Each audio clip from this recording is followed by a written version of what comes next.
a presentar la segunda parte de un especial dedicado a la época de violencia que sufrió nuestro país entre los años 1980 y 2000. En la edición anterior les contamos los orígenes de Sendero Luminoso y sus principales atentados terroristas, y terminamos el programa mencionando la irrupción de otro grupo subversivo, el Movimiento Revolucionario Tupac Amaru, el MRTA. Hoy vamos a seguir desarrollando este tema. Vamos a conversar de cómo se agudizó la extrema violencia y finalmente comenzó a derrotarse durante la década de 1990. Soy Norma Martínez y esto, lamentablemente, sucede en el Perú.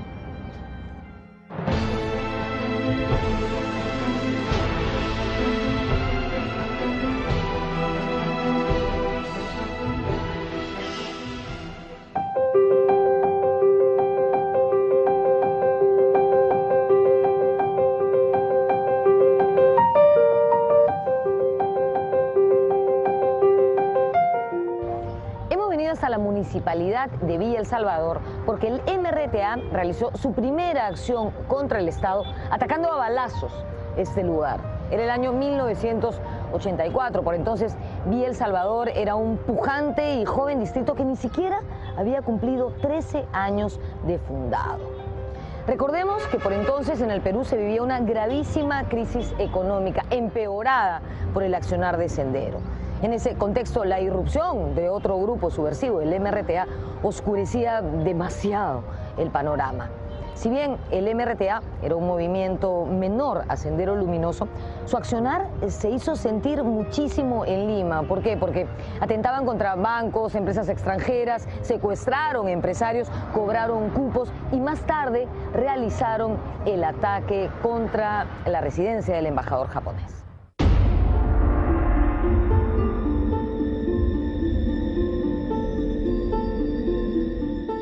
El MRTA es un grupo subversivo con acciones terroristas, pero diferente en su origen, en su estrategia, ¿no? Más se aproxima a lo que fue la FARC. Estaban uniformados, secuestraban y eran acciones terroristas, pero hacían combates, ¿está bien?, a la policía, al ejército, y no hacían las masacres de campesinos que hacía Sendero Luminoso.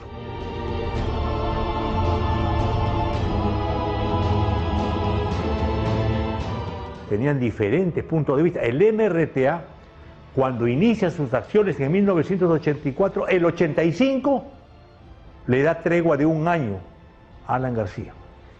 No los combate, creyendo que después podían de repente integrarse a la vida política legal.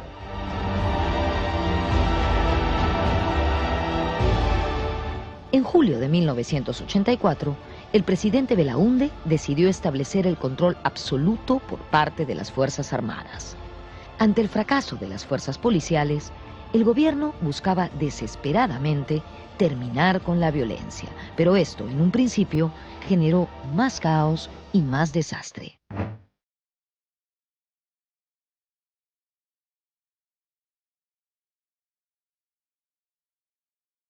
Acción Popular como que no quiere darse cuenta o no se da cuenta y deja actuar a los militares que entran con sus métodos. Y el general Cisneros ya lo había dicho, ojo que si entramos nosotros van a morir 60 para que caigan 2 o 3 senderistas, como diciendo, nosotros no tenemos la finura de trabajar este tipo de problemas, vamos a entrar a matar, que es lo que ellos hacen en las guerras externas, ¿no es cierto? Entonces, cuando se entra, pensaron, sin embargo, que con un año de hacer las cosas a la bruta, de obtener información mediante torturas, de matar a quien ellos consideraban que estaba cristalizado, podían terminar con el problema.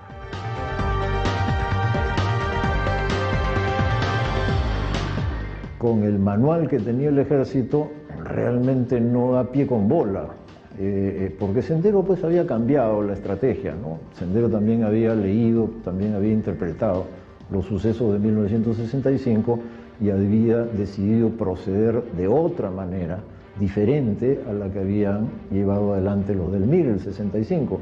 Entonces Sendero también había cambiado, el ejército no los encuentra, no encuentra ni un campamento, no encuentra a nadie de Verde Olivo, se desesperan un poco y empiezan a arrasar pueblos enteros que estaban del lado de Sendero.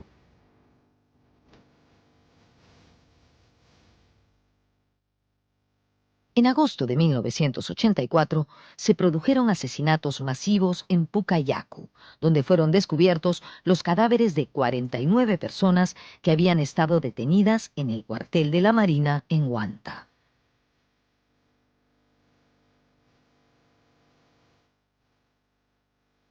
Viene el contraataque, que es brutal, y 1984 termina siendo mucho peor en términos de violencia y de víctimas que el 83. Entonces, eso es lo que gobierna a ellos. También un desconocimiento, una ignorancia de qué había que hacer, cómo había que hacer. El defender a la población no era un principio, no era un fin.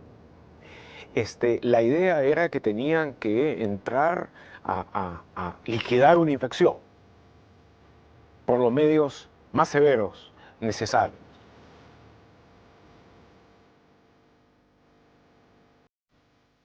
No saben a quién se están enfrentando.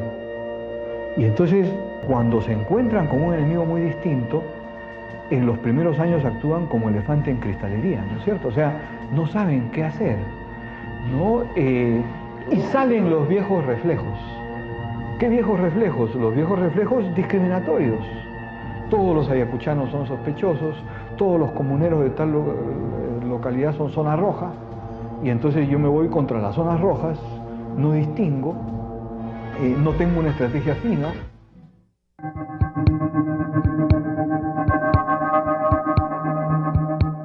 En un clima de creciente pesadumbre, culminó el gobierno de Fernando Belaúnde, a quien la guerra se le había ido de las manos. Sendero Luminoso y el MRTA habían avanzado más de lo imaginable. El joven presidente Alan García asumió el poder intentando contener la violencia a través de medidas más políticas, no centradas exclusivamente en lo militar. Con Alan García hay un cambio, pero hay un cambio que parte de una interpretación equivocada del problema. Él dice, lo fundamental es el abandono y la pobreza de estas poblaciones. Entonces vamos a ir, vamos a hacer Limanacui, vamos a hacer crédito cero, vamos a hacer banco agrario, y van a ver cómo, solucionando los problemas estructurales, se va a arreglar el problema. Tal vez si lo hubiera hecho desde los años 60, ¿no es cierto? Pero ya era tarde, ya estábamos en una guerra. García trató de aliviar la pobreza de la zona y tomar varias iniciativas en el terreno social, pero rápidamente se sucedieron nuevas masacres que estremecieron a la opinión pública, como la de Acomarca, donde el teniente ejército peruano Telmo Hurtado comandó una patrulla que asesinó a 61 comuneros en agosto de 1985.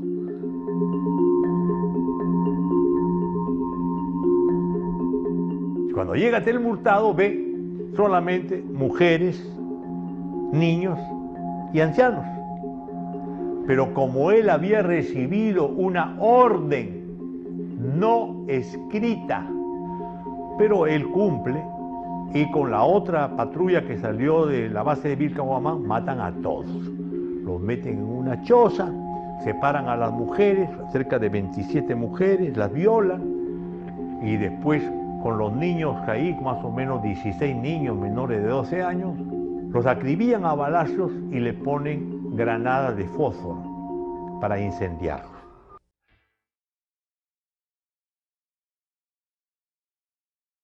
La violencia se había desatado y se extendió por toda la República.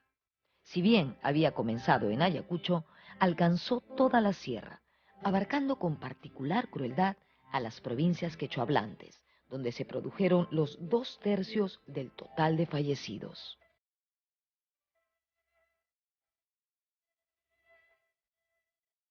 Las víctimas de este conflicto fueron fundamentalmente las poblaciones originarias, ¿no?, que estaban en el área rural, donde creo que se vivió una guerra diferente que la que vivimos aquí en la ciudad con los coches bombas, con los apagones.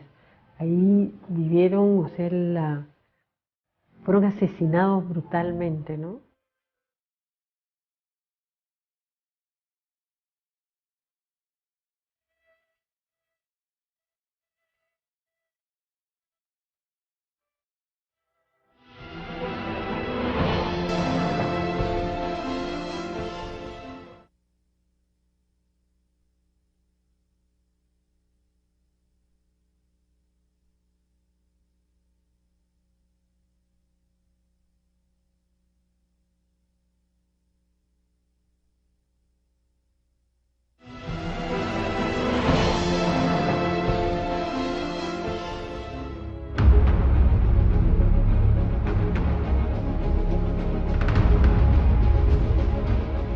En junio de 1986 se produjo la matanza de Los Penales, donde presos detenidos por terrorismo se amotinaron en 3 cárceles: Lurigancho, El Frontón y la de Mujeres de Santa Bárbara. El gobierno de Alan García ordenó la intervención de las Fuerzas Armadas para restablecer el orden. Al día siguiente se produjo la muerte de cientos de presos, sobre todo en Lurigancho y El Frontón. En esos momentos se desarrollaba en Lima una conferencia mundial de la Internacional Socialista, con presencia de presidentes y políticos de todo el mundo.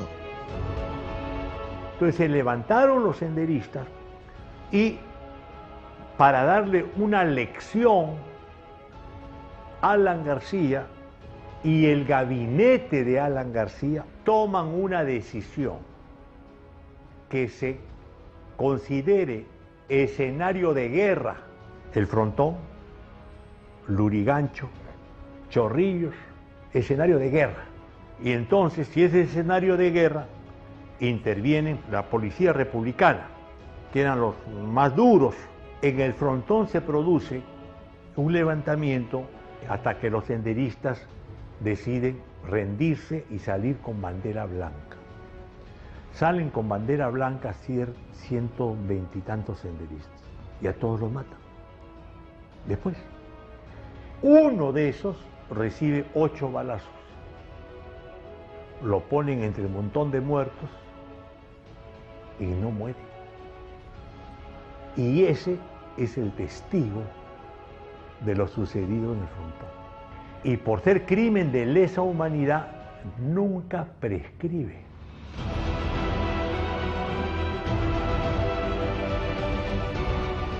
En Huamanga hay un juicio de 33 años y todavía no hay ningún preso, cuando al interior del cuartel Los Cabitos de Huamanga se han encontrado 109 restos humanos y cenizas de 1 metro cúbico y 4 hornos.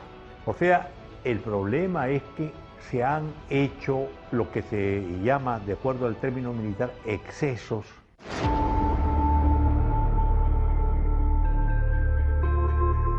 En febrero de 1987, la policía intervino en las universidades de San Marcos, la UNI y la Cantuta. Allí detuvieron a muchos estudiantes como sospechosos de colaborar con el MRTA y Sendero Luminoso.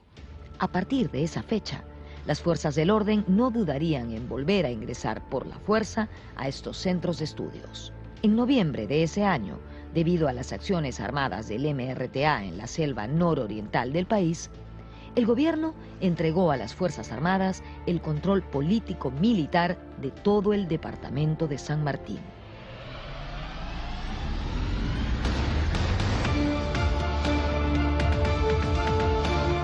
Hacia 1988, los subversivos se estaban imponiendo. El gobierno atravesaba dificultades políticas después del intento de nacionalizar la banca en julio de 1987. A inicios y mediados de 1988 se realizaron en Lima reuniones del primer Congreso de Sendero Luminoso. Allí arribaron a algunos acuerdos, entre ellos los referidos al equilibrio estratégico, factor que al final sería una de las causas de su derrota.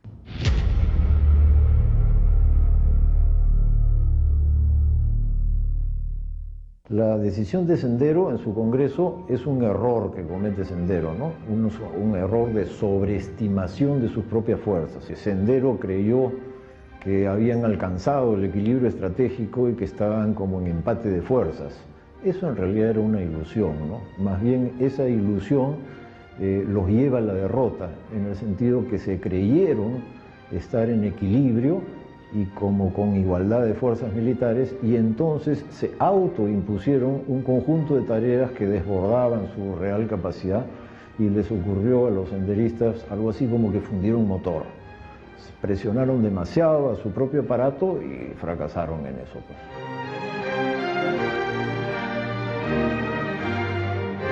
Si tú ves los primeros 2 años de la guerra, el primer año y medio de la guerra, hay muy pocos muertos. Pero cuando comienza a batir el campo, comienza a subir la curva. Y entonces ellos provocan una reacción de la Fuerza Armada que es tan mala que Sendero crece pues, y se expande por todo el país. Entonces dice, ahora vamos a hacer el equilibrio estratégico, entonces vamos a avanzar más en violencia. Ahí es donde Guzmán dice, el triunfo de la revolución costará 1 millón de muertos. O sea, estaba dispuesto a un baño de sangre total, esperando que haya una intervención de Estados Unidos. Incluso hay pintas, por ahí por el año 91, así, fuera yanquis del Perú, y los yanquis todavía no estaban en el Perú.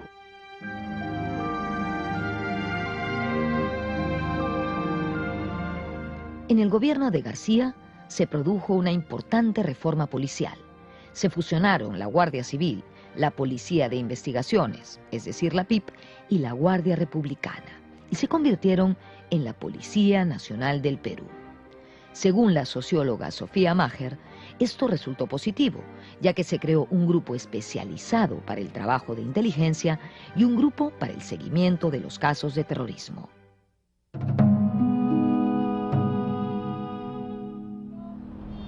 El 3 de junio de 1989 se produjo un brutal atentado contra 2 buses del ejército que transportaban al tradicional regimiento Húsares de Junín. Estos transportes habían salido del cuartel Barbones rumbo a Palacio de Gobierno para el cambio de guardia, cuando en esta cuadra, la cuadra 11 del Jirón Junín, en Barrios Altos, encontraron un trágico destino.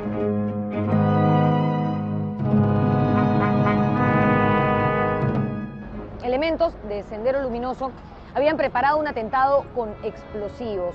5 militares murieron instantáneamente, 1 algún tiempo más tarde y 25 quedaron gravemente heridos. La mayoría de estos militares estaban haciendo su servicio militar, eran reclutas de origen provinciano.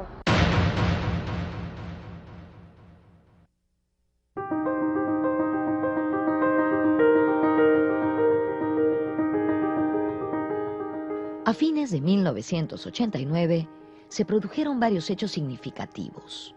El 3 de noviembre tuvo éxito una marcha por la paz. Ese mismo día fracasó un paro armado convocado por Sendero en Lima. En diciembre de ese año, el presidente Alan García entregó en Ayacucho el primer cargamento de armas a comuneros organizados en comités de autodefensa. Según Sofía Maher, García fue el primero que tomó la decisión y brindó presupuesto para que se armen los comités de autodefensa. Ese hecho fue determinante.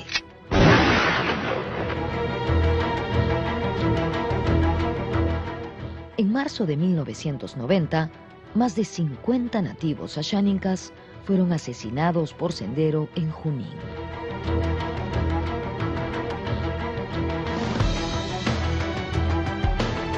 En ese mes también se formó el GEIN, Grupo Especial de Inteligencia al interior de la DINCOTE, Dirección Nacional contra el Terrorismo. Su objetivo era claro: capturar a la dirigencia de Sendero Luminoso. Yo diría que de los factores que explican la derrota de Sendero Luminoso, el más importante de todos, pero lejos, 75-80% del resultado, si no más, fue la captura de Abimel Guzmán. La captura de Abimel Guzmán fue el resultado del esfuerzo investigativo del GEIN. El GEIN fue organizado durante el gobierno de Alan García, en la peor época del gobierno de Alan García, cuando estábamos ya en una catástrofe económica,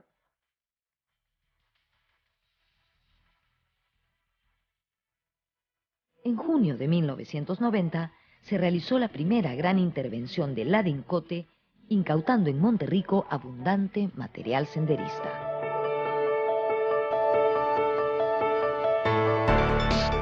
Y ese grupo, ya en junio de 1990, es decir, más de un mes y medio antes de que Fujimori asuma el gobierno, hacen la incursión en la casa de Monterrico. Fue una de las dos capturas más grandes de documentación y hasta entonces la mayor que había existido en toda la historia de la guerra, donde había una riqueza informativa absolutamente espectacular. Y ahí pudieron ver de que Guzmán había estado en ese sitio, había estado en esa casa, pudieron tener una idea de cuáles eran los métodos que ellos utilizaban para camuflar a la dirección, pudieron darse cuenta que la dirección estaba en Lima con virtual certeza, y pudieron reconstruir con gran fidelidad cómo se movía la organización y quiénes estaban ahí. Y lo más importante de todo, sacaron las huellas que les permitieron luego lograr las capturas centrales, entre ellas las de Rana Franco, que los llevó finalmente a Guzmán.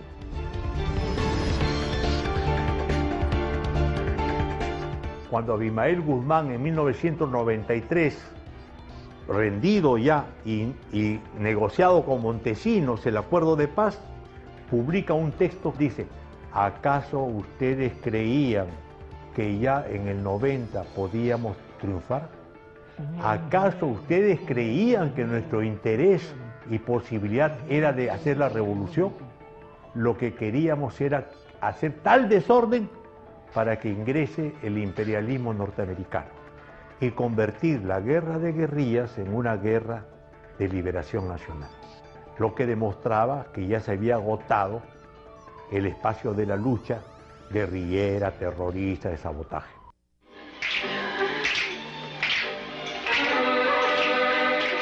A inicios del año 1991, el GEIN realizó un gran golpe. Tras intervenir una casa en San Borja, obtuvo el archivo de Sendero Luminoso, donde se encontró el famoso video de la cúpula bailando Sorba el griego.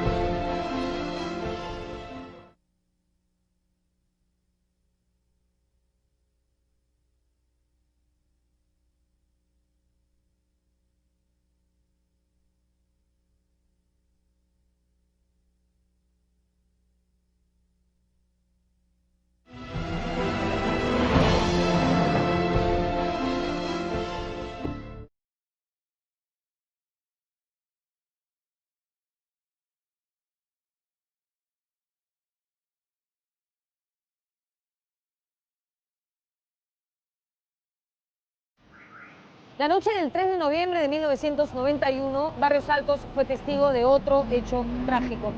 En este lugar, en esta quinta, ubicada en la cuadra 8 de Jirón Huántac, ocurrió una tragedia. El denominado Grupo Colina asesinó a 16 personas que estaban en una pollada.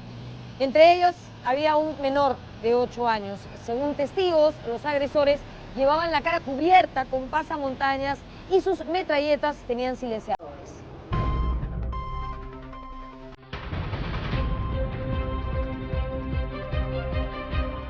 Y el informe de inteligencia es que era de senderistas y que por lo tanto iban a recolectar plata y iban a ir los principales dirigentes senderistas. Por eso van y dicen: mátenlos a todos y sin dejar testigos. Por eso matan al niño de 8 años. Ahora no mataron a todos porque hubieron sobrevivientes. Yo pienso que la actuación del ejército en Barrios Altos, del Grupo Colina, verás que yo hablo del ejército porque fue una actuación del ejército, no fue el Servicio de Inteligencia Nacional. Fue tal cual lo dijo Santiago Martín en una entrevista, dijo que era una actuación punitiva, ¿no? Era para castigar a senderistas y era un entorno de senderistas. pero era evidente en un entorno, en un círculo social en el que ellos se desenvolvían.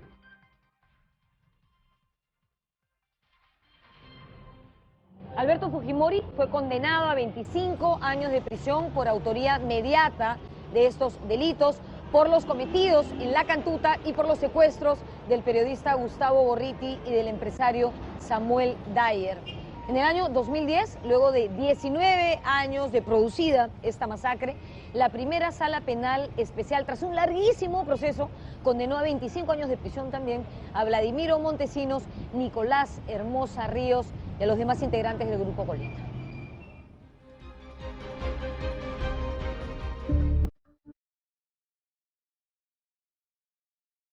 El 31 de diciembre de 1991, el GEIN ejecutó una operación en una casa en Chacarilla, donde se dice que Abimael estuvo a punto de ser capturado, pero que no fue posible porque no existían las condiciones adecuadas. Cuando recién empezó el gobierno de Fujimori, fueron a la casa de Buenavista en Chacarilla, y ahí estuvieron a punto de capturar a todo el Comité Central, en pleno Congreso del partido.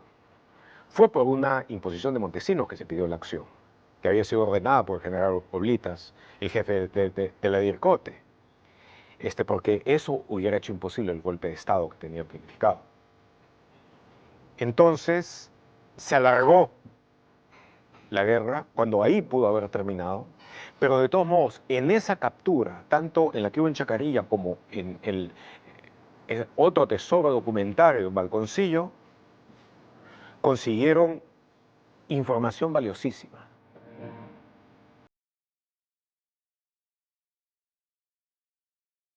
El inicio de la derrota de Sendero se produjo cuando las propias comunidades campesinas decidieron expulsarlos y organizarse. Ellos eran dueños de una organización ancestral. Se valían de rondas campesinas para castigar el abigeato, el robo de animales. Fue así que se valieron de esa misma organización para expulsar a Sendero. Y es ahí donde las Fuerzas Armadas los involucraron, elaborando una nueva estrategia. ¿Cuál era? No considerar a los campesinos como enemigos, sino incluirlos como aliados. En ese momento, el panorama comenzó a cambiar.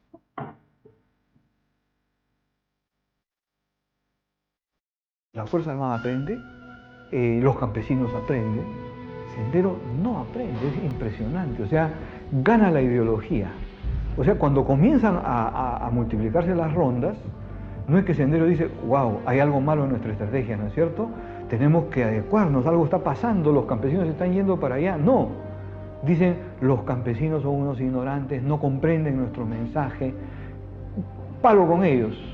Y entonces, a nivel de curvas, mientras la curva de víctimas producidas por los agentes del Estado baja, en el campo y en la población quechua, la curva de víctimas producida por Sendero Luminoso sigue igual. O sea, no aprendieron. Yo creo que los cegó la ideología.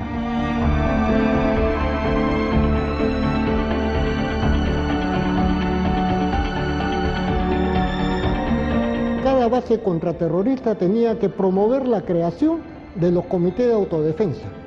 Ahí se involucra a un campesino que verdaderamente son héroes anónimos, porque el territorio nacional estaba influenciado en un 70% por las huestes terroristas. Y son estos campesinos los que comenzaron a rechazar y a arrinconarlos. Es por eso que hay un gran desplazamiento hacia las ciudades.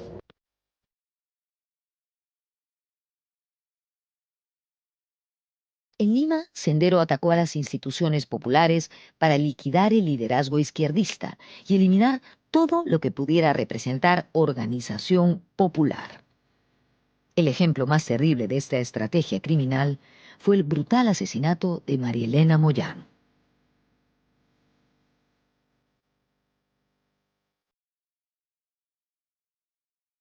Sendero no había tenido la fuerza para mantenerse después de los reordenamientos que hubo en los frentes militares. Tampoco había logrado sobrevivir con fuerza a las rondas. Y como dice el historiador Iván Hinojosa, Guzmán estaba bastante desconectado de varios subcomités principales. no tenía vinculaciones fuertes con el Huallaga. Es más, varios meses antes de su captura, no había tenido contacto con Feliciano en la zona central. Entonces, tenía capacidad de moverse en Lima, pero esto no podía durar mucho tiempo.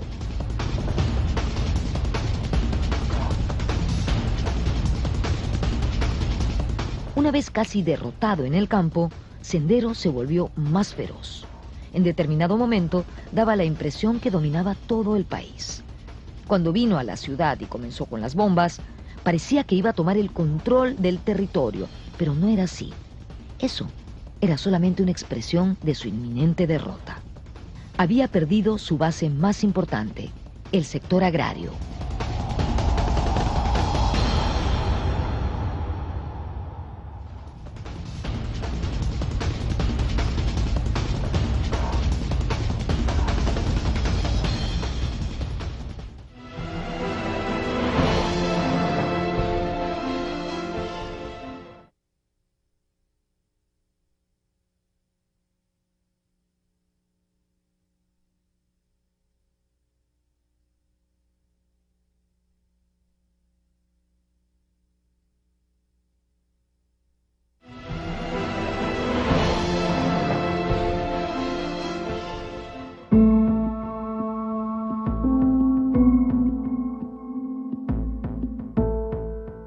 En 1992 fue un año de terribles atentados y muertes en la capital, pero también de hechos favorables para la derrota de la violencia.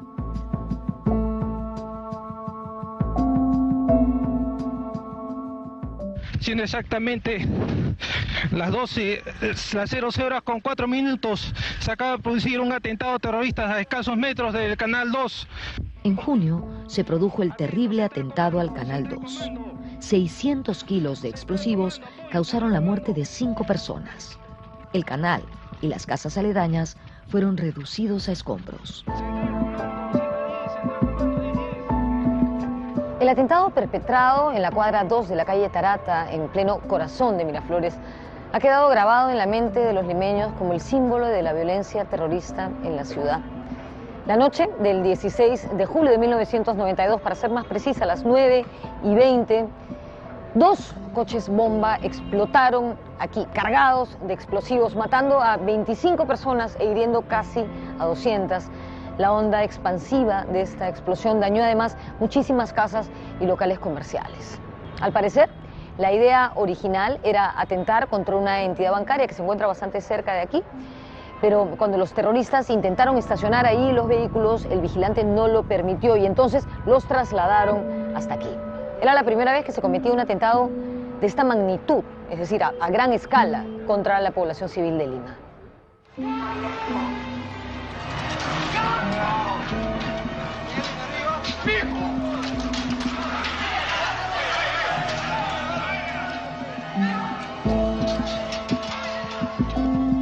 Cansada del terror, la sociedad peruana se unió rechazando el genocidio de la población civil.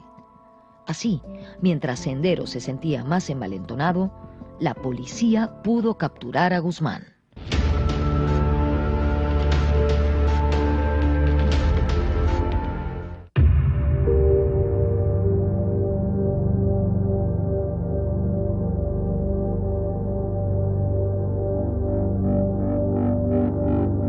Estoy en la urbanización La Calera, antes se llamaba Los Sauces, en Surquillo.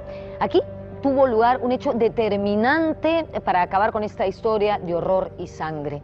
El 12 de septiembre de 1992 fue capturado en esta casa, en el número 459 de lo que antes se llamaba Calle 1, Abimael Guzmán Reynoso, el camarada Gonzalo, líder mesiánico y cabeza indiscutible de Sendero Luminoso.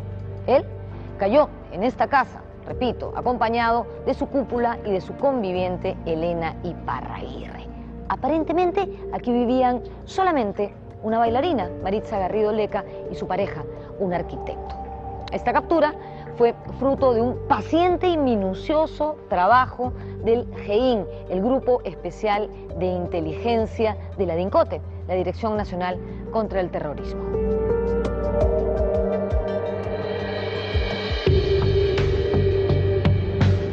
El lado lado derecho me gritan positivo para el Cachetón. Cachetón era la chapa operativa que tenía Abimael Guzmán.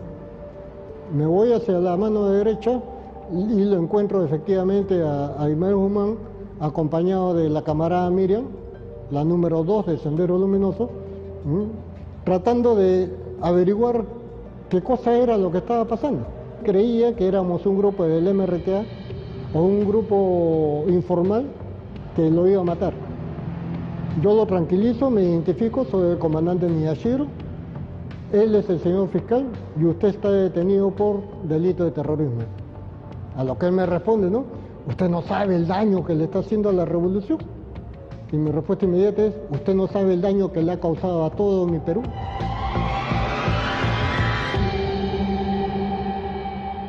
La captura del líder de Sendero sonaba como algo imposible. Abimael Guzmán era una especie de mito, un hombre inubicable.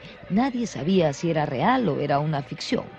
Parecía una especie de principio inspirador encarnado en alguien que la gente veía en televisión bailando Sorba el griego.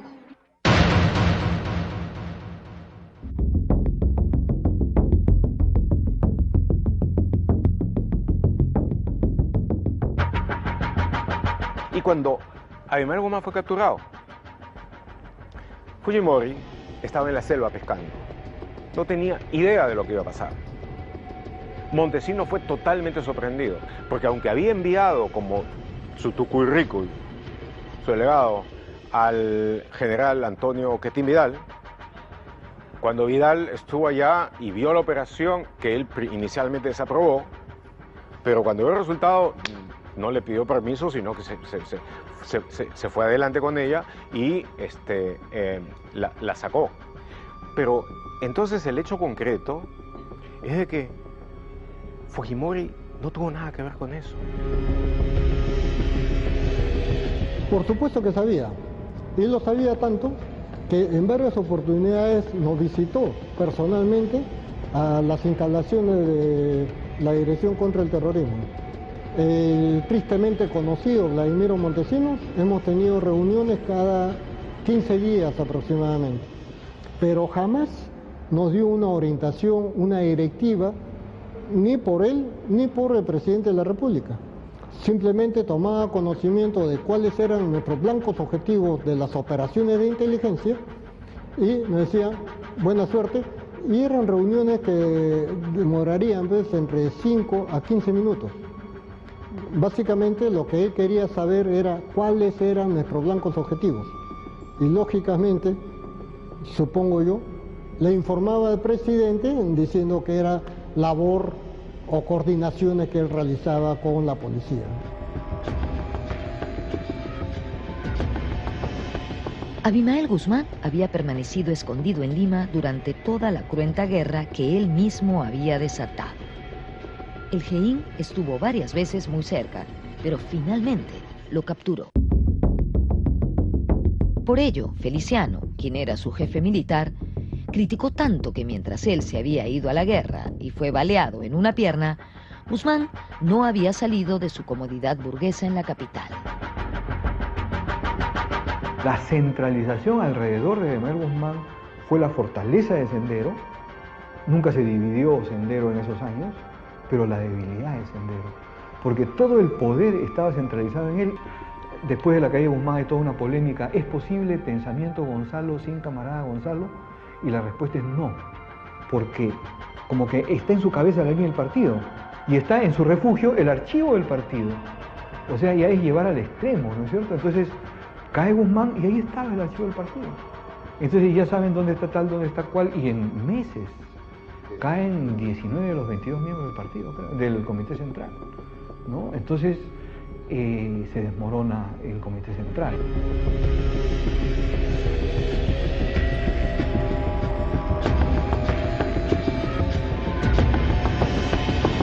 Luego de la captura de Abimael, el aparato senderista se fue diluyendo paulatinamente y Fujimori fue reelegido presidente de la República. Cuando tímidamente comenzábamos a recuperar la tranquilidad después del trauma producido por la violencia generalizada y atisbábamos un poco de paz en el horizonte, ocurrió otro hecho que estremeció a todo el país. ¿A qué me refiero? Llegando a finales del año 96, más precisamente el 17 de diciembre de 1996, un comando emerretista liderado por Néstor Serpa Cartolini tomó por asalto la residencia del embajador japonés Morihisa Aoki. ¿Cuándo ocurrió? Cuando se celebraba en ella el cumpleaños del emperador Akihito. Imagínense, ¿no? La residencia estaba llena de políticos, empresarios, figuras relevantes de todos los ámbitos del país. Varios de ellos fueron liberados durante las primeras horas, pero 72 permanecieron cautivos hasta su liberación. Estoy frente a la puerta del Museo Chavín de Huántar, que se erigió en homenaje a todos los que participaron en el rescate de la residencia. Este museo queda en la avenida Las Palmas, en Chorrillos. Si vienen en Metropolitano, la estación se llama Unión. Vengan a verlo, es de verdad interesante.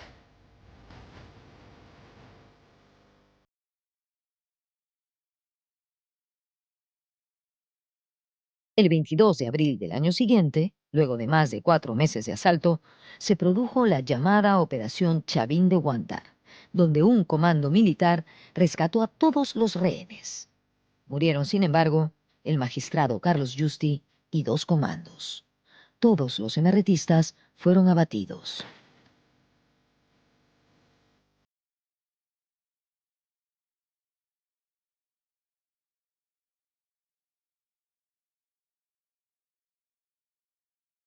La Comisión de la Verdad y Reconciliación se encargó de elaborar un informe sobre la violencia armada interna que vivimos entre los años 1980 y 2000. Esta comisión se creó en el año 2001, durante el gobierno provisional de Valentín Paniagua, convocando a distintos miembros de la sociedad civil. Además de investigar sobre la violencia terrorista de Sendero Luminoso y el MRTA, la CBR intentó profundizar en las causas de esta violencia y también investigó la dura represión por parte de las Fuerzas Armadas contra estos movimientos terroristas, que ocasionó muchísimas muertes civiles que se encontraron atrapadas entre este fuego cruzado. Por ello, la CBR fue muy criticada por parte de las Fuerzas Armadas y también por ciertos sectores políticos. ¿Qué se le criticaba? Que las cifras de muertos y desaparecidos consignadas en el informe no se ajustaban a la realidad. También se le criticó denominar conflicto armado interno a esta etapa de violencia, mientras que los militares la denominaban guerra subversiva.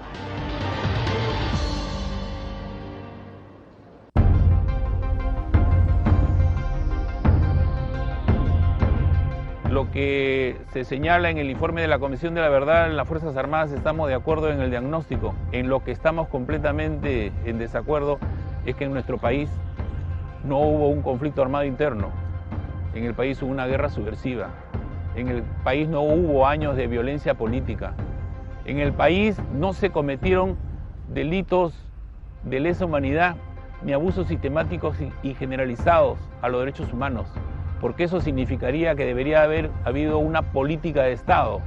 Significaría que todos los oficiales que participaron en esta guerra serían conscientes de que participaban en la destrucción, en la eliminación de ciudades completas. Y eso no puede darse en primer lugar porque no existe esa política. Aquí no había una estrategia única, habían estrategias particulares. Que hubo excesos innegables. Hay excesos que tienen que ser sancionados porque son injustificados los hechos que se cometieron, pero hay otros que son productos de la acción militar que tiene que darse en este tipo de guerra, y eso es lo que no se tiene en cuenta.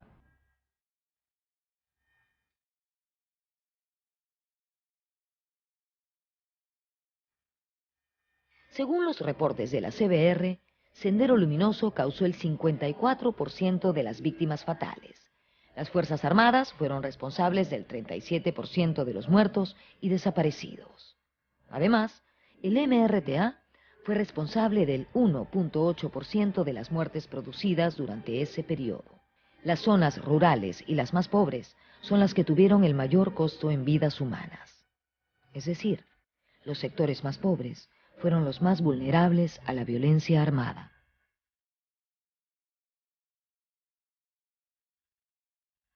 Las razones estructurales que permitieron que Sendero Luminoso apareciera, ¿no?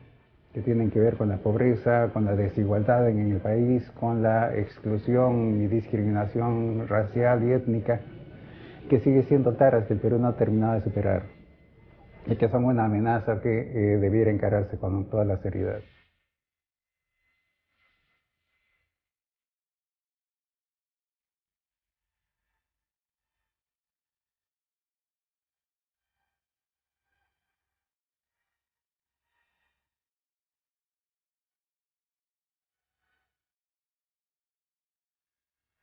Según la Comisión de la Verdad y Reconciliación, la violencia que vivimos entre los años 1980 y 2000 ha sido el conflicto de mayor duración, mayor impacto y mayor costo, tanto a nivel humano como material, en la historia de nuestro país. Según esta misma comisión, fueron casi 70.000 las víctimas entre muertos y desaparecidos. Hay mucha gente que dice, es mejor no hurgar en las heridas, no hablar del pasado, ya estamos en otro momento. Y sí, es cierto, estamos en otro momento, pero es importante recordar, para aquellos que lo vivimos y para los que no lo vivieron, los más jóvenes, es importante conocerlo. ¿Para qué? Para no permitir que vuelva a ocurrir, para comprometernos a crear un país más solidario, más fraterno, más inclusivo, con las mismas oportunidades de desarrollo para todos. Tal vez solo haciendo eso podemos garantizar la paz para las generaciones futuras. Muchas gracias por habernos acompañado en este programa que ha sido bastante duro de hacer, la verdad. Nos vemos en la próxima.